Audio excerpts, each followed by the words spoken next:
Dhjetori është muaj ku Korça merr një shkëlqim të veçantë. Ne e quajmë krenarik kryeqytetin e festave të fundvitit në Shqipëri, sepse në këtë periudhë qyteti gjallërohet nga dritat, muzika dhe vizitorët që vinë për të përjetuar një atmosferë unike.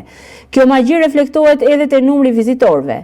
Edhe këtë vit, Korça është rezervuar gjatë gjithë muajit jo vetëm për Krishtlindjet, por dhe natën e ndrimit të viteve, për çdo fundjavë madje edhe në ditët e zakonshme.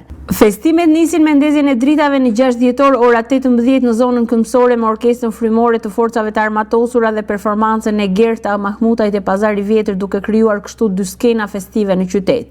Pazari me shtëpizat prej Druri dhe risia e këtij viti, shtëpizat e Babagjyshit pranë katedrales do të ofrojnë gëzim për fëmijët, ndërsa pista e patinazhit mbetet një nga atraksionet më të pëlqyera.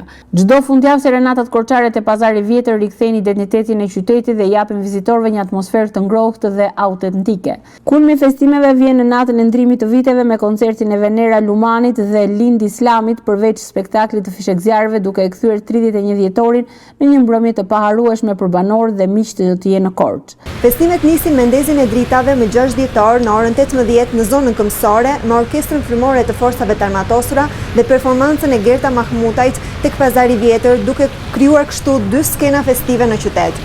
Panairi me shtëpizat prej Druri dhe risia e këtij viti, shtëpiza Babagjyshit pranë katedrales, do të ofrojnë gëzim për fëmijët, ndërsa pista e patinazhit mbetet një nga atraksionet më të pëlqyera.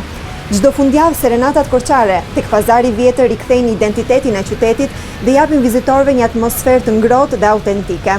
Kulmi i festimeve vjen në natën e ndrimit të viteve me koncertin e Venera Lumanit dhe Lind Islamit, përveç spektaklit të fishekzjarëve, duke kthyer 31 dhjetorin në një mbrëmje të paharrueshme për banorët dhe miqtë që do të jenë në Korçë.